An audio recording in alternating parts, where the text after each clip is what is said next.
Hello guys, I hope कि आप सभी लोग सेफ हैं। यार तुम्हें पता है कि मैं जनरली ऐसे टॉपिक्स पर वीडियो नहीं बनाता हूँ क्योंकि मैं हमेशा वही टॉपिक्स कवर करना चाहता हूँ जो कि तुम्हें वैल्यू प्रोवाइड करें। लेकिन कल जब मैंने पोल डाला था तो a lot of you wanted कि मैं इस पर एक वीडियो बनाऊं। आज मैं तुमसे कुछ इंपॉर्टेंट चीजें डिस्कस करने वाला हूँ और साथ ही साथ में why you should not worry so much, इसके बारे में हम लोग आज बात करने वाले हैं। And if you are new to this channel so यहाँ पर तुम्हें यार क्लास 10 से रिलेटेड हर एक चीज from your notes, free notes से लेकर तो मटेरियल से लेकर तो सब कुछ, स्ट्रैटेजी एंड एवरीथिंग, बहुत सारी चीजें अभी आ चुकी है, बहुत सारी चीजें आने वाली है। So if you haven't subscribed I think that you should subscribe. Okay, बिना किसी देरी के स्टार्ट करते हैं।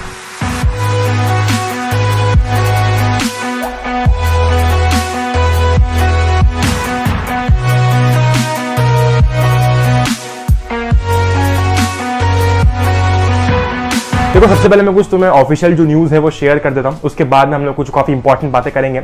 सबसे पहले तो ऐसा है कि यहाँ पर 25 से 33% यानी कि 25 से 33% तक के सिलेबस रिडक्शन की बातें चल रही है। अब बात ऐसी है कि 25 से 33% सिलेबस रिडक्शन का मतलब जब तुमने सुना होगा तो तुम्हारे दिमाग में सिर्फ एक ही थॉट आया होगा कि भैया जो टॉपिक मैंने कर लिया है अगर वो हट गया तो क्या। देखो यार, यहाँ पर बात ऐसी है कि जो टॉपिक्स बहुत इंपॉर्टेंट है, इलेक्ट्रिसिटी, लाइट, कार्बन, ये कुछ ऐसे इंपॉर्टेंट टॉपिक्स हैं जो कि सिर्फ बेस हैं। जब तुम 12th में जाओगे तो 12th के अंदर ये काफी ज्यादा काम आते हैं। यार इलेक्ट्रोस्टैटिक्स एक बहुत ज्यादा वेटेज वाला पोर्शन है क्लास 12th के अंदर, ठीक है, तो वो बहुत इंपॉर्टेंट है वहां पर, और वो समझने के लिए यहाँ पर बेस समझना इंपॉर्टेंट है। तो काफी कम चांसेस है कि ऐसे कुछ इंपॉर्टेंट चैप्टर्स हट जाए।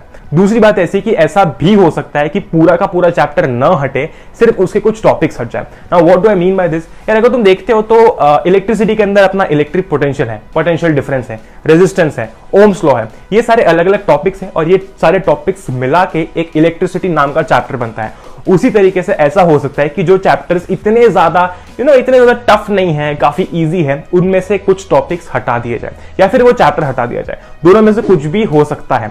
अब यार यहाँ पर ऐसा बोला जा रहा है कि जो टॉपिक्स हैं जो कि इतने इंपॉर्टेंट नहीं है उनको हटा दिया जाए और पूरे के पूरे चैप्टर को न हटाया जाए।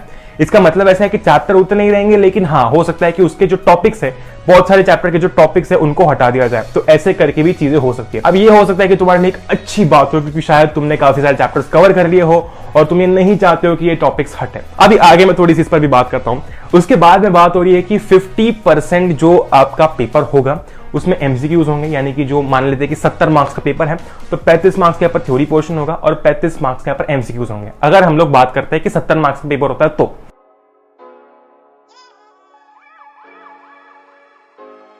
अब मैं तुमसे बात करता हूं कुछ इंपॉर्टेंट कि तुम्हें इतना टेंशन क्यों नहीं लेना चाहिए। देखो, अगर मैं सबसे पहले तुमसे बात करता हूं तो तुम ये सोच रहे होगे कि यार अब मैं क्या करता हूं कि अब मैं नहीं पढ़ता हूं, जब तक मेरा सिलेबस नहीं आता है तब तक मैं नहीं पढ़ता हूं। ऐसा है कि अगर तुम थोड़ा सा सोचते हो तो ये सिर्फ 5-6 दिन की बात थी। अभी 4-5 दिन पहले ही तुम्हें ये चीज पता चली है कि सिलेबस में कुछ ना कुछ रिडक्शन आएगा, पेपर पैटर्न चेंज होगा। उसके पहले तुम अपना काम खुद से कर रहे थे, उसके पहले तुम जो पढ़ना चाह रहे थे तुम वो पढ़ रहे थे। अब तुमने क्या नहीं सोच लिया यार ये 4-5 दिन के अंदर अभी देखते हैं क्या होता है, सिलेबस रिड्यूस होता है नहीं होता है, फिर मैंने जो पढ़ा वो तो वेस्ट चले जाएगा। यार मुझे बात बताओ, क्या सिलेबस रिड्यूस होना, कम होना, ज्यादा होना ये तुम्हारे हाथ में है? नहीं है। हम अपील कर सकते हैं, कि भाई यहाँ पर 35 की जगह यार एटलीस्ट 50% रिडक्शन हो, लेकिन ऐसा है ना कि वो डिपेंड करता है कि सिनेरियो क्या है। अगर स्कूल्स जो है वो अगस्त सितंबर तक खुल पाते हैं तो बात अलग है, लेकिन अगर स्कूल्स नहीं खुल पाते हैं, if cases and the pandemic still continues, तो फिर क्या होगा? उस केस में यार फिर हम लोग बात कर सकते हैं कि हम अपील कर सकते हैं। अब देखो, सबसे पहली बात तो ऐसी है कि तुम्हारे दिमाग में एक थॉट आ रहा होगा कि शायद जो चैप्टर मैंने पढ़ लिया है वो हट गया तो क्या होगा। यार ऐसी बात है कि ये न्यूज तुम्हें सिर्फ 4-5 दिन पहले पता चली है, तुम्हें अभी अभी पता चला कि ये जो चीज है वो हटने वाली है। उसके पहले तक तुम अपना काम कर रहे थे, तो ये 5-6 दिन के गैप से, ब्रेक से क्या हो जाएगा? क्या तुमने जो पढ़ा है तुम वो भूल जाओगे? नहीं भूलोगे। क्या तुमने जो याद किया था तुम वो भूल जाओगे? क्या तुमने जो चैप्टर देखा था, समझा था, वो भूल जाओगे? जब नहीं भूलोगे, नहीं समझोगे और वो चीज तुम्हारे हाथ में नहीं है तो इतनी टेंशन लेने वाली क्या बात है? मतलब तुम ये सोच रहे हो कि यार मैंने जो पढ़ लिया था अगर वो नहीं आया तो, ये सोचने की जरूरत क्या है? यार तुमने वो पढ़ लिया, अब वो आएगा नहीं आएगा ये तुम्हारे हाथ में नहीं है, ये किसी के हाथ में नहीं है, ये पैंडेमिक किसी के हाथ में नहीं है। जो भी चीजें चल रही हैं, जो भी डिसीजंस लिए जा रहे हैं वो इस पैंडेमिक को देखकर लिए जा रहे हैं। तो सिलेबस कितना रिड्यूस होगा, कितना जाएगा, कितना आएगा, ये हमारे हाथ में नहीं है। हम अपील कर सकते हैं, हम मिलके अपील कर सकते हैं कि यार अगर स्कूल जो है वो लेट स्टार्ट होते हैं तो भाई सिलेबस कम हो जाए, अगर स्कूल जो है वो जल्दी स्टार्ट हो रहे हैं तो एटलीस्ट रिडक्शन हो थोड़ा बहुत जो लॉस हुआ है उसके अकॉर्डिंग। क्योंकि ऑनलाइन क्लास में ऑफकोर्स ये सब जानते हैं, ये ऑफकोर्स सब जानते हैं कि ऑनलाइन क्लासेस में इतना ज्यादा समझ में नहीं आ रहा है। It is just for the sake कि हाँ स्कूल चल रहा है, क्लासेस चल रही है। अब इतना ज्यादा किसी को समझ नहीं आ रहा है। अब इसमें किसी की भी गलती नहीं है। अब ये एक ऐसी सिचुएशन है जहां पर कोई भी कुछ नहीं कर सकता। अगर मैं बात करता हूं तो सिलेबस कवर करवाना है, ऑल्दो वो ऐसा हो रहा है कि सिलेबस ढंग से कवर नहीं हो रहा है, मैक्सिमम तुम्हें होमवर्क मिल रहा है, राइट। दूसरी बात ऐसी कि यार इस सिचुएशन में कोई भी कुछ नहीं कर सकता है। All that we can do is do our work. देखो ऐसा है ना कि क्लास 10th के लिए 25 से 33% तक का reduction is kind of okay, क्योंकि यहाँ पर जो कोर्स है वो इतना ज्यादा वास्ट नहीं है, इतना ज्यादा नहीं है। और अगर तुमने कोई चैप्टर पढ़ भी लिया है और वो हट जाता है तो एक चीज समझो कि ये तुम्हारे हाथ में नहीं है। अगर तुम इस बात को लेकर स्ट्रेस ले रहे हो कि ये मेरे हाथ में है, सिलेबस रिडक्शन करना मेरे हाथ में है, तो ये तुम्हारे हाथ में नहीं है। अब इसके आगे क्या होगा किसी को नहीं पता है ना। इसके आगे स्कूल्स खुलेंगे नहीं खुलेंगे ये किसी को नहीं पता है। अगर बाद में सेम सिचुएशन रहती है तो ऑफ कोर्स बाद में नए रूल्स के साथ में आना पड़ेगा, क्योंकि इस पॉइंट ऑफ टाइम पर कोई कुछ नहीं कह सकता, कोई कुछ नहीं कर सकता। नेक्स्ट चीज ऐसी है, बिंज वॉच करना छोड़ दो। देखो मुझे 100% पता है कि तुम इसी टॉपिक को लेकर बहुत सारे वीडियोस देख रहे हो, बहुत सारे वीडियोस देख रहे हो, और ऐसा है ना कि तुम्हें हर एक जगह से कुछ ना कुछ नई इंफॉर्मेशन मिलती है, कुछ अलग इंफॉर्मेशन मिल रही है। तो मैं यार तुम्हें सिर्फ एक ही चीज रिकमेंड करूंगा कि सबसे पहले तो ये बिंज वॉच करना छोड़ दो। वीडियोस पे वीडियोस, वीडियोस पे वीडियोस, आर्टिकल्स पे आर्टिकल्स, ये सिर्फ तुम्हें कंफ्यूज करेंगे। सीधी सी बात है, जिस दिन ऑफिशियल डिसीजन आएगा मैं तुम्हें अपडेट कर दूंगा, तुम्हें न्यूज में पता चल जाएगा। सीधी सी बात है, अगर कोई भी सोर्स बार बार एक ही टॉपिक को लेकर वीडियो डाल रहा है तो वो किसी की भलाई के लिए नहीं है, वो व्यूज के लिए है। सीधी सी बात है, क्योंकि यार अगर कोई अपडेट आया ही नहीं है अभी तक, फ्यूचर में जो अपडेट आने वाला है वो अभी तक आया ही नहीं है, तो एक ही चीज को बार बार देख के कुछ नहीं होगा। ओके तो सबसे पहले तो जो सिलेबस का कंप्लीट सिनेरियो था कि 25 से 33% तक का रिडक्शन होगा। अब इसमें दो केसेस हो सकते हैं, या तो कंप्लीट चैप्टर हट जाए या तो एक टॉपिक हट जाए। नेक्स्ट चीज ऐसी है कि यार तुम्हें टेंशन लेने की जरूरत इसलिए नहीं है क्योंकि हम अकेले नहीं हैं, राइट।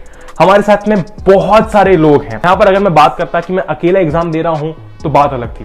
यहां पर बहुत सारे लोग एग्जाम देंगे, ठीक है, और सबका एक ऑर्गेनाइजेशन को सोचना है, उस हिसाब से डिसीजन लिया जाएगा। अब बात ऐसी है कि 25 से 33% में अगर रिडक्शन हो गया, ठीक है, और उसके बाद भी स्कूल्स नहीं खुलते हैं काफी दिनों तक, काफी टाइम तक, तो फिर क्या होगा?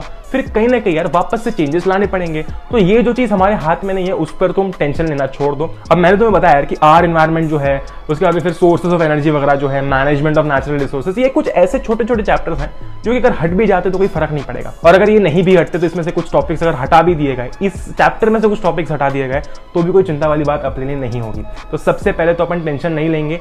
दूसरी बात ऐसी कि जो रिडक्शन होगा ऑफ कोर्स वो यही देखकर होगा कि यार आगे जाकर जो टॉपिक्स यहाँ पर हटाए जा रहे हैं उनका कुछ इतना ज्यादा इंपॉर्टेंस ना हो। नहीं तो अगर तुम सोचो कि इलेक्ट्रिसिटी हटा दिया गया तो क्या होगा? क्योंकि यार 12th में इलेक्ट्रोस्टैटिक्स आएगा, वो बहुत इंपॉर्टेंट है, बहुत ज्यादा बड़ा डोमेन कवर करता है वो क्लास 12th के लिए। तो यार यही बात है, मैं तुमसे सिर्फ इतना कहना चाहता हूं कि ये जो न्यूज इतनी आई है, इतनी तुम अपने दिमाग में रखो, कोई चिंता वाली बात नहीं है। तुम बार बार जाकर इस बारे में इंफॉर्मेशन मत लो, क्योंकि जिस दिन भी ऑफिशियल अपडेट आएगा उस दिन तुम्हें पता चल जाएगा। तो चिंता करने वाली इसमें कोई भी बात नहीं है। तो तुम ये मत सोचो कि यार मेरा क्या होगा, ये क्या होगा, क्योंकि जो भी डिसीजन लिया जाएगा यार ऑफकोर्स उसमें पेरेंट्स भी हैं, और सारे पेरेंट्स सबसे पहले अपने बच्चे की सेफ्टी चाहते हैं। ओके ऑफ कोर्स हर एक पेरेंट अपने बच्चे की सेफ्टी चाहता है। तो ये सब कुछ देखकर मैं तुमसे बस इतना कहना चाहता हूँ कि सबसे पहले तो अपनी केयर करो, सबसे पहले आराम से घर पर रहो, सेफ रहो। और दूसरी बात ऐसी कि इस बात को लेकर स्ट्रेस मत लो, लोड मत लो, ठीक है। आई होप कि आप सब लोग सेफ हैं। इसी के साथ साथ बस यार मैं बस यही बताना चाहता हूँ तुमको इस वीडियो में कि जो इन्फॉर्मेशन है वो कुछ इतनी अभी तक आई है, और कहीं से तुमको बड़ा चढ़ा के इन्फॉर्मेशन मिल रही है तो पहले उसको चेक करो कि वो सोर्स जेन्युइन है या फिर नहीं है।